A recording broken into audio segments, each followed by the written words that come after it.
안녕하세요. 세금 읽어주는 여자 자담세무회계 송애경 세무사입니다.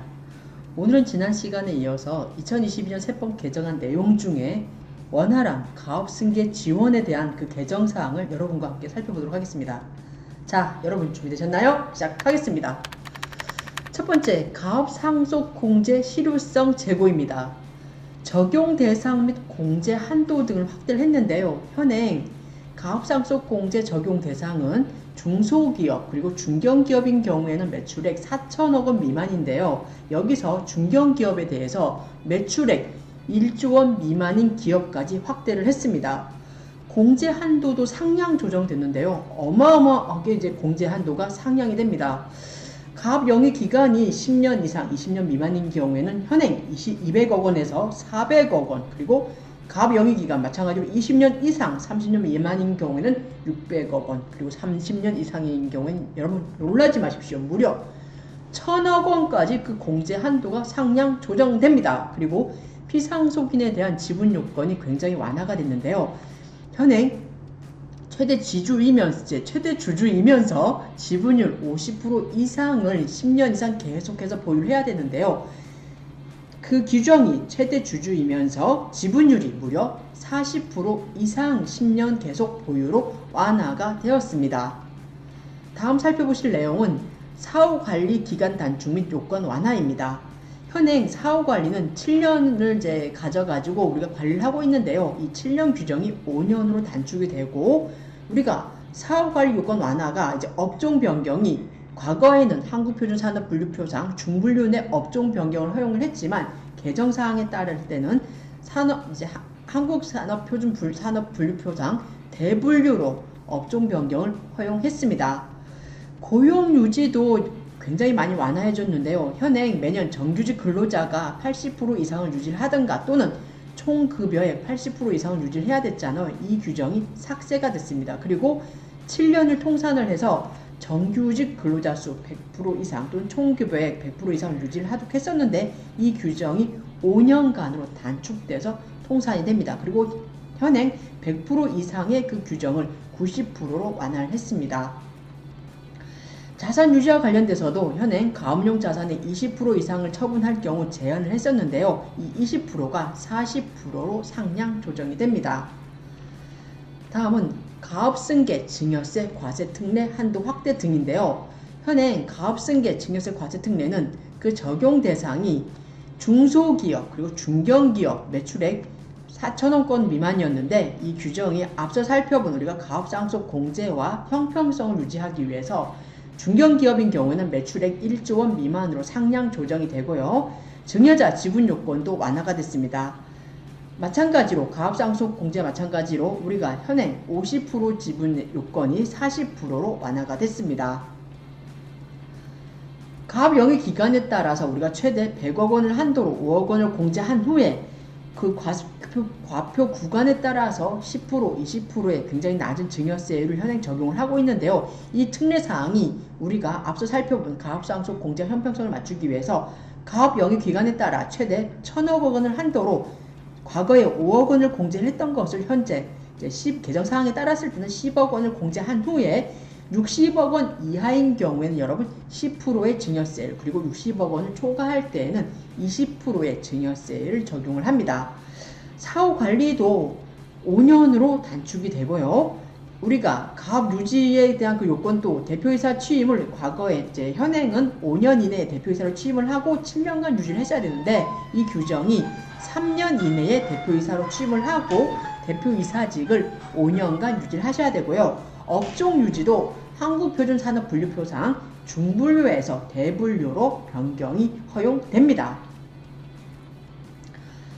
다음 살펴보실 내용은 가업승계 시 상속세 납부유예 제도 신설인데요. 이 규정은 여러분 신규로 신설되는 규정입니다. 그래서 그 개정안에 대한 내용을 하나하나 살펴보셔야 되는데 저와 같이 함께 살펴보도록 하겠습니다.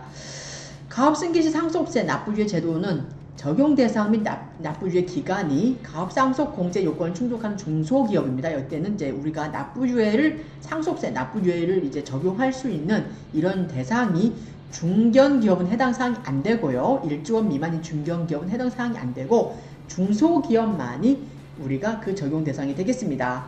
상속인이 상속받은 가업 상속 재산을 양도, 상속, 증여하는 시점까지 우리가 상속세를 납부를 유예해주는 제도인데요. 납부 유예 가능 세액은 상속세 납부 세액 중에 총 상속 재산 가액 중에 당해 가업 상속 재산 가액이 차지하는 비율만큼을 곱한 금액을 우리가 납부 유예가 가능하도록 하고 있습니다. 이런 상속세가 납부 유예가 됨에 따라서 우리가 많은 혜택을 받고 있는데, 일정한 사유가 해당이 이제 된다 그럴 때는 우리가 그 사유 발생일에 속하는 달의 말일로부터 6개월 이내에 상속세와 이자 상당액을 납부하셔야 되는데, 자, 여러분들 아시는 바와 같이 정당한 사유 없이 사후관리 요건을 위반을 했다. 그리고 뭐 1년차 휴업을 하거나 폐업을 했다.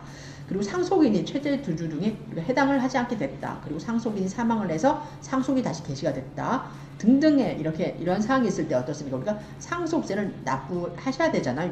납부 유예 받았던 상속세를 이자 상당액까지 가산을 해서 상속세를 납부해야 됩니다. 여기서도 우리가 상속인이 사망해서 상속이 개시되는 경우라든가 상속인이 상속받은 가업상속 재산을 양도 증여하는 경우, 그리고 정당한 사유 없이 주식 등을 상속받은 상속인의 지분이 감소된 경우, 이렇게 세 가지 경우에는 우리가 다음 상속인 수중자에게 재차 가업승계 시에도 계속해서 납부유예가 적용이 가능하도록 하고 있습니다. 다음은 납부유예 사후관리 기간 및 요건을 보시면 사후관리 기간은 5년이고요. 사후관리 요건은 우리가 상속인이 가업에 종사해야 되고, 그리고 5년을 통산해서 정규직 근로자 수 70% 이상 또는 총급여액의 70% 이상을 유지를 하셔야 되고, 상속받은 지분도 유지를 하셔야 됩니다. 하지만 업종 유지 요건은 없습니다, 여러분. 다음은 납부유예 신청 및 허가 절차인데요. 납부유예는 납세 의무자가 상속세 과세표시 신고 시에 납부유예 신청서를 납세지 관할 세무서장에게 제출해야 되고, 우리가 납부유예와 관련돼서는 납세담보를 제공해야 되죠. 그리고 이렇게 허가 신청을 받은 납세지 관할 세무서장은 그 허가의 적법 여부를 가려가지고 일정한 기간 이내에 신청인에게 허가 여부를 결정 통지해야 됩니다. 자, 상속세 징수 사유는 여러분 살펴보시도록 하고요. 다음으로 가업 승계 시 역시 상속세 납부유예 제도와 관련돼서 우리가 어떻습니까? 증여세 납부유예 제도도 있어야 되잖아요. 이 다음은 가업 승계 시 증여세 납부유예 제도에 대해서 알아보도록 하겠습니다. 적용 대상은 앞서 살펴본 우리가 상속세 납부유예 제도와 비슷합니다. 가업 승계 증여세 과세 특례 적용 요건을 충족하는 중소기업입니다. 여러분, 중견기업 X 안 됩니다. 중소기업으로 과세 특례를 적용받지 않은 주식 및 출자 지분입니다. 수중자가 증여받은 가업 주식을 양도, 상속, 증여하는 시점까지 우리가 증여세를 납부유예를 해주는 제도인데요. 납부유예 가능 세액은 증여세 납부 세액 중에 우리가 가업 주식 상당액이 차지하는 비율만큼을 해주고 있습니다. 증여세 납부 사유는 여러분이 보시면 되시고요. 사후관리 기간은 마찬가지로 5년, 그리고 사후관리 요건, 수중자가 가업에 종사를 해야 되고 5년을 통산해서 정규직 근로자 수 70% 이상을 유지하거나 또는 총급여액 70% 이상을 유지를 하셔야 되고요. 증여받은 지분 역시 유지를 해야 됩니다. 하지만 업종 유지 요건 없습니다. 자, 다음은 납부유예 신청 및 허가 절차는 우리가 앞서 살펴본 상속세 납부유예 제도와 비슷합니다. 납세 의무자는 증여세 과세표시 신고 시 납부유예 신청서를 납세지 관할 세무서장에게 제출해야 되고 역시 납세담보를 제공해야 됩니다. 이렇게 신청을 받은 납세지 관할 세무서장은 일정한 기간 이내에 신청인에게 허가 여부를 결정 통지해야 되고요. 자, 일정한 사유가 있을 경우 증여세를 징수해야 됩니다. 자, 다음은 가업상속 연부연납 확대입니다. 현행은 가업상속 공제를 받은 경우 가업상속 연부연납 요건을 충족하는 경우에 어떻습니까? 이러한 중소기업이라든가 중견기업에 대해서는 우리가 가업상속에 대해서 연부연납을 해주고 있는데요. 피상속인은 지분 및 가업에 종사를 하셔야 되는데, 지분은 최대 주주이면서 지분율 50% 이상을 5년 이상 계속 유지해야 되고, 그리고 5년 이상 경영에 피상속인이 있어야 되고, 대표이사 등으로 재직을 해야 됩니다. 그리고 상속인은 18세 이상이면서 상속세 신고 기한까지 임원으로 취임을 하고, 신고 기한으로부터 2년 이내에는 대표이사를 취임을 해야 됐잖아요. 이렇게 피상속인 대상 상속인에 대한 가압상속과 관련된 연부연납 요건이 있었는데 이 중에 우리가 피상속인과 관련된 지분율 요건이 완화가 됩니다. 현행 50%에서 40%로 완화가 됩니다.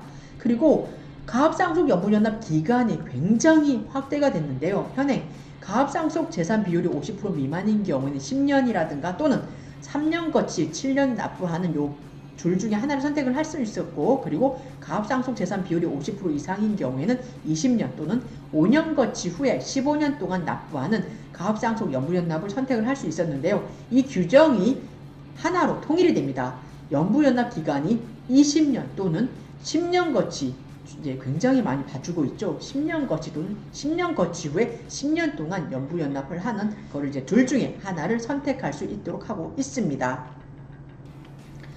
다음은 영농상속공제 제도를 이제 보시면은 현행 영농상속공제는 상속개시일로부터 이제 상속개시일 2년 전부터 계속해서 피상속인이 직접 영농에 종사하고 뭐 농지라든가 초지, 산림지가 소지하는 그 시군구라든가 또는 해당 농지 등으로부터 30km 이내 그 직선거리로 거주해야 되잖아요. 공제 한도가 이제 20억 원이었습니다. 하지만 이 규정이 바뀝니다. 상속개시일 2년이 아니고 피상속인인 경우에는 상속개시일 10년 전부터 계속해서 직접 영농 등에 종사를 해야 되고, 그리고 공제 한도가 무려 30억 원으로 한도가 대폭 상향 조정이 됩니다. 공제 배제 규정이 신설이 됐는데요. 피상속인이라든가 상속인이 탈세, 회계부정으로 이제 징역형이라든가 벌금형으로 이제 벌금형을 받은 경우에는 당해 영농상속공제가 배제됩니다. 자, 다음은 마지막으로 창업자금 증여세 과세특례 한도 및 창업 인정 범위 확대인데요. 현행 창업자금 증여세 과세특례는 자녀가 부모로부터 증여받은 창업자금에 대해서 우리가 증여세 과세특례를 해주고 있잖아요. 증여세 과세가액 30억 원을 한도로 해서 5억 원을 공제한 후에 10%의 굉장히 낮은 증여세율을 적용을 받는데, 이제 이 경우에도 10명 이상 신규 고용 시에는 이제 50억 원으로 그 한도가 상향 조정이 되지만, 이 규정이 30억 원이 50억 원으로 한도가 확대가 되고, 그리고 현행 10명 이상 신규 고용 시에는 50억 원에서 100억 원으로 그 한도가 굉장히 늘어나게 됩니다. 현행은 창업제외 대상에서 합병, 분할, 현물출자, 사업 양수를 통해 종전의 사업을 승계한다든가, 종전의 사업에 사용되는 자산을 인수, 매입하여 동종 사업을 영위할 경우에는 이제 사업에 사용되는 그 자산을 인수해서 이제 동종의 사업을 영위할 경우 어떻습니까? 창업 제외 대상이었습니다. 즉 창업자금 증여세 특례를 이제 과세특례를 적용받을 수가 없었는데, 여기서 종전의 사업에 사용되는 자산을 인수 매입하여 동종 사업을 영위하는 경우로서 당의 자산가액에서 우리가 인수 매입한 사업용 자산의 그 비율이 50%를 초과하지 않는다, 50% 이하이다 그러면은 역시 창업자금 증여세 과세특례를 적용받을 수가 있습니다. 마지막이 아니었군요. 마지막이 하나 더 있었습니다. 최대 주식 할증평가 합리화 방안인데요. 현행 최대주주 주식 할증평가와 관련돼서는 최대주주 주식은 상속증여세법에 따라 평가원가액에 우리가 20%를 가산을 하잖아요. 여기서 할증평가에서 제외되는 그 주식이 중소기업이 발행한 주식이라든가 뭐 직전 3년 이내 사업년도부터 계속해서 법인세법상 결손이 발생을 했다. 그리고 평가 기준일 전후 6개월 이내 그 기간 중에 최대 주주 등이 보유하는 주식 등이 전부 매각이 된 경우라든가, 사업 개시 3년 미만 법인으로서 각 사업년도의 영업이익이 모두 마이너스 결손인 경우, 그리고 상속 증여세 신고 기한 내에 법인 청산이 확정이 됐다. 그리고 최대주주 보유 주식을 최대주주 외의자가 상속 증여받는 경우로서 상속 증여로 인해 최대주주에 해당되지 않는 경우, 이렇게 6가지인 경우에는 우리가 최대주주 20% 할증평가에서 제외가 됐었는데, 여기서 우리가 중소기업이 발행한 주식, 이 주식에 대해서 우리가 어떻게 완화를 됐냐면 상호 출자 제한 기업 집단에 속하지 않는 기업으로 그 규정이 많이 변화가 됐습니다. 이렇게 상호 출자 제한 기업 집단에 속하지 않는 기업이 발행한 주식에 대해서 어떻습니까? 우리가 할증 평가에서 제외가 되겠습니다. 이상에서는 오늘 우리가 원활한 가압승계를 지원을 하기 위해서 이제 윤석열 대통령 정부 들어서 굉장히 우리가 상속세와 증여세와 관련돼서 대폭적인 우리가 가압승계와 관련된 그 규정을 굉장히 많이 완화해주고 있는데요. 어떻습니까? 우리나라를 떠나서 이제 우리나라 이외에 해외에서 이제 공장을 많이 짓고 외부로 많이 이탈된 그런 기업들을 우리 국내로 이제 빨아들이는 그런 효과도 있어야 되고, 그리고 가압승계와 관련돼서는 어떻습니까? 우리나라가 OECD 국가들 중에 세율이 일본 다음으로 상속세와 증여세율이 두 번째로 높다라고 합니다. 굉장히 초살인적인 그 세율을 적용받는다는 건데요. 이 규정으로 말미암아서 어떻습니까? 우리가 원활한 가압승계라든가 뭐 상속승계라든가 이게 가압승계와 관련돼서 상속세라든가 증여세에 대한 그 혜택이 굉장히 빡빡하잖아요. 그러다 보니까 아마 이번 정부 들어서 가지고는 이렇게 가압승계와 관련돼서 우리가 상속세 그리고 증여세에 대해서 가압승계 관련된 그 지원책을 굉장히 많이 내놓은 것 같습니다. 자, 한 번 더 간추려 보면은 제가 원활한 가압승계를 지원을 하기 위해서 2022년 이제 세법 개정안이 이제 나왔는데요. 가압상속 공제 실효성을 제고하기 위해서 적용 대상 그리고 공제 한도가 확대가 됐고 사후관리 기간이 단축됐고 요건이 완화가 됐습니다. 다음으로 가압승계 증여세 과세 특례가 역시 가압상속 공제와 관련돼서 그 형평성을 유지하기 위해서 한도가 확대가 됐고요. 가압승계 시 상속세 납부 유예 제도라든가 가압승계 시 증여세 납부 유예 제도가 신설이 됐습니다. 그리고 가압상속 연부연납이 아까 확대가 됐잖아요. 우리가 20년 또는 10년 거치 10년 분할 납부로 우리가 어떻습니까? 굉장히 둘 중에 하나를 선택할 수 있도록 하고 있는데 굉장히 과거와 비교했을 때 굉장히 많이 완화시켜준 제도입니다. 그리고 영농상속공제 제도가 많이 합리화가 됐고 창업자금 증여세 과세 특례 한도 및 창업의 인정 범위가 확대가 됐다. 그리고 마지막으로 최대 주주 주식 할증 평가에 대해서 합리화가 이루어졌다는 점을 눈여겨볼 수 있습니다. 이상의 내용이 여러분에게 많은 도움이 되었으면 좋겠습니다. 감사합니다.